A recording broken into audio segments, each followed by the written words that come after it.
নমস্কার বন্ধুরা, তাতাই মা বাবা ভ্লগে আপনাদের সকলকে স্বাগত জানিয়ে আমি আমার আজকের ভিডিওটি শুরু করছি।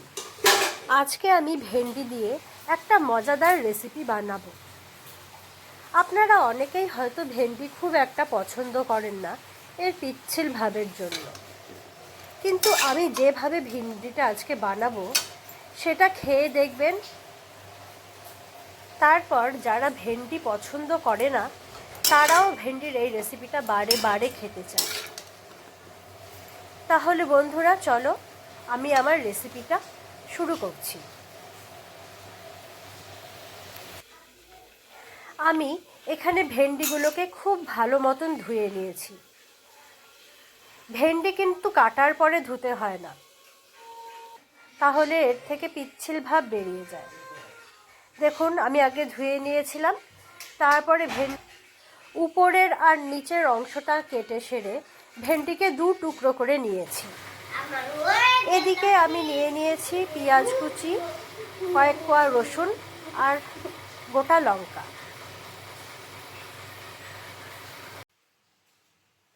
আমি এই তিনটা উপকরণ মিক্সার মেশিনে দিয়ে দিচ্ছি আর জল ছাড়াই বেটে নিচ্ছি। মনে রাখবেন এই রেসিপিতে কিন্তু এই বাটা মশলাগুলো জল দিয়ে একদমই বাটবেন, এই মশলাগুলোকে জল ছাড়াই বাটতে হবে।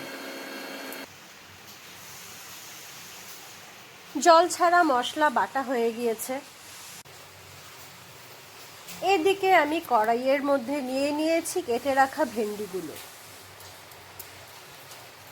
এবার আমি এতে দিয়ে দিচ্ছি পেঁয়াজ রসুন ও লঙ্কা বাটা।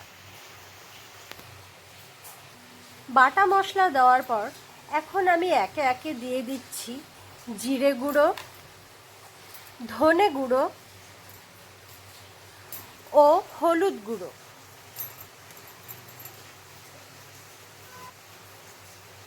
এরপর আমি এতে নুন দিয়ে দিয়েছি আর দিয়ে দিয়েছি কাঁচা সরষের তেল। আমার এখন শুকনো লঙ্কা গুঁড়ো বাদে বাকি সমস্ত উপকরণ এর মধ্যে মিশিয়ে নেওয়া হয়েছে।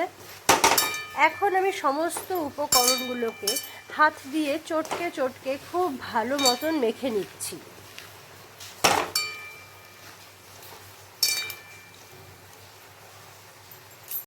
এভাবেই আমি কিছুক্ষণ রেখে দেওয়ার পরে এর মধ্যে মিশিয়ে দিয়েছি শুকনো লঙ্কা গুঁড়ো।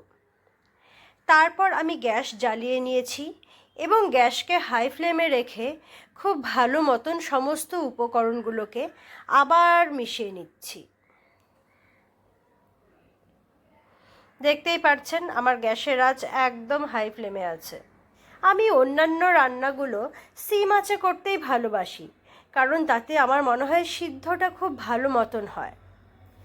কিন্তু যেহেতু এটা ভেন্ডি তাই আমি আঁচটাকে একটু বাড়িয়েই নিয়েছি, তা না হলে ভেন্ডি থেকে পিছলা ভাব বের হবে। আর ভেন্ডিটা যাতে ঝরঝরে থাকে তার জন্য এর মধ্যে একটা লেবুর রস চিপে দিয়ে দিচ্ছি।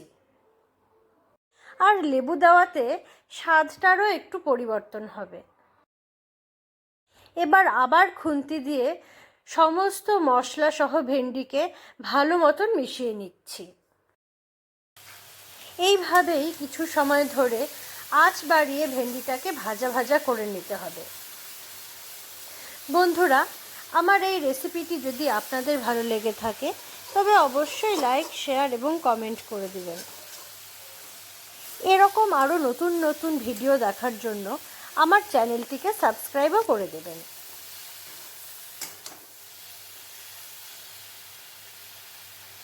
এবার আমি আঁচ কমিয়ে দিয়েছি আর কিছু সময়ের জন্য ঢাকনা দিয়ে ঢেকে রেখেছি। 3-4 মিনিট পরে ঢাকনা তুলে দিলাম।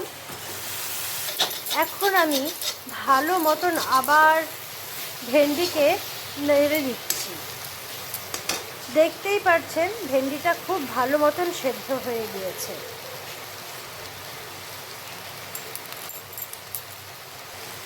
এখন আমি এর মধ্যে দিয়ে দিয়েছি সামান্য পরিমাণে জল। এই তরকারিটা হবে মাখা মাখা। রুটি বা পরোটার সাথে এই তরকারি খেতে লাগবে খুব ভালো। আপনারা চাইলে ভাতের সাথেও খেতে পারেন, ভাতের সাথেও খারাপ লাগবে না। ভেন্ডি মশলা আমার একদম রেডি হয়ে গিয়েছে। এখন আমি নামিয়ে রাখবো একটি পাত্রে। যারা ভেন্ডি একদমই পছন্দ করেন না তারাও কিন্তু এই রেসিপিটা বানিয়ে খাওয়ার পরে বারে বারে খেতে চাবেন। তবে আমার রেসিপিটা কেমন লাগলো সেটা কিন্তু জানাতে একদম ভুলবেন না, আর তার জন্য আমি অপেক্ষায় রইলাম। বন্ধুরা, আমি আমার আজকের ভিডিও ভেন্ডি মশলা এখানেই শেষ করছি। আবার দেখা হবে অন্য কোনো দিন অন্য কোনো ভিডিও নিয়ে।